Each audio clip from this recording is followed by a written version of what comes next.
बिस्मिल्लाहिर्रहमानिर्रहीम अल्लाहुम्मा सल्ली अला मुहम्मद व अला आले मुहम्मद। अस्सलामु अलैकुम वरहमतुल्लाहि वबरकातुहू। उम्मीद है आप सब लोग खैरियत से होंगे। मैं आप सब दोस्तों को खुशामदीद कहता हूँ। आज की वीडियो आपके लिए यकीनन बहुत फायदेमंद साबित होगी, इसलिए वीडियो को एंड तक जरूर देखें और पसंद आने की सूरत में वीडियो को लाइक और शेयर करें और चैनल को सब्सक्राइब करें। हमारा आज का टॉपिक है सरदाई के फायदे। सरदाई को ठंडाई और घोटा भी कहा जाता है। सरदाई एक सेहत बख्श मशरूब है। ये गर्मियों के मौसम में बहुत शौक से बनाया और इस्तेमाल किया जाता है। इसके इस्तेमाल के बाद गर्मी आप पर असरअंदाज नहीं होगी। ये बाजारी मशरूबात से कहीं ज्यादा फायदेमंद है, क्योंकि बाजारी मशरूबात मसनूई चीजों से बने होते हैं, जबकि सरदाई में सारी कुदरती चीजें इस्तेमाल होती हैं। गर्मियों में आप इसे रोजाना भी इस्तेमाल कर सकते हैं। प्यास और कमजोरी को दूर करने के लिए ये एक जबरदस्त मशरूब है। जिस्म को भरपूर तवानाई देता है। इसको आप घर पर तैयार कर सकते हैं। ये गर्मियों के मौसम में सड़कों के किनारे आम यसर होता है, लेकिन बेहतर ये है कि आप इसे घर पर तैयार करें। ये ज्यादा फायदेमंद होगा। सरदाई में बादाम की ताकत है और बादाम में विटामिन बी, विटामिन B12 और फॉलिक एसिड पाया जाता है। बादाम एंटीऑक्सीडेंट से भरपूर है। बादाम जिल्द के लिए मुफीद है। बादाम कब्ज को दूर करता है। दिमाग के लिए मुफीद है। नजर के लिए मुफीद है। ये मशरूब आपकी सारी कमजोरी को दूर कर देगा, चेहरे पर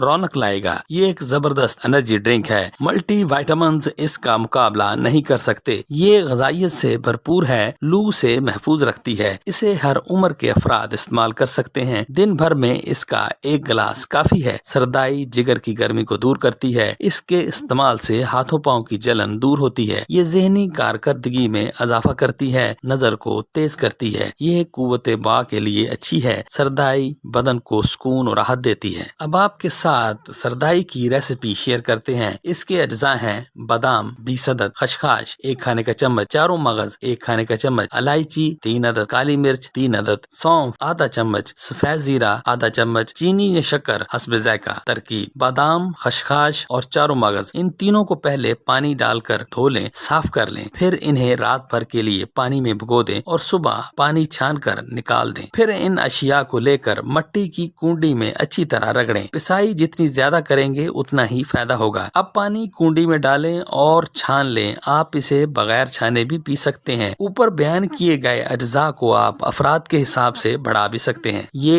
एक फर्द के लिए अज्जा बताए गए हैं। आप इसे ग्राइंडर में भी बना सकते हैं, लेकिन मट्टी की कुंडी में इसकी पिसाई अच्छी होती है और ज्यादा फायदेमंद होता है। सरदाई एक बहुत ही मुफीद मशरूब है। इसे गर्मियों के मौसम में जरूर इस्तेमाल करें। इसके बनाने में थोड़ी मेहनत जरूर लगती है, लेकिन ये थोड़ी सी मेहनत आपको बहुत फायदा देगी। ये था मेरा आज का सरदाई या घोटा से मुतल्लिक मालूमाती प्रोग्राम। तो आज के लिए इतना ही। उम्मीद है आपको आज की वीडियो जरूर पसंद आई होगी। इस वीडियो से आपने जरूर कुछ न कुछ नया सीखा होगा। वीडियो पसंद आई हो तो इसे लाइक करें, चैनल पर नए हैं तो इसे सब्सक्राइब करें और कमेंट सेक्शन में अपनी राय का इजहार भी करें और इस वीडियो को अपने दोस्तों और रिश्तेदारों के साथ शेयर भी करें। और इस वीडियो की डिस्क्रिप्शन में मजीद मालूमाती वीडियोस के लिंक्स दिए गए हैं, इन्हें भी जरूर देखें। शुक्रिया।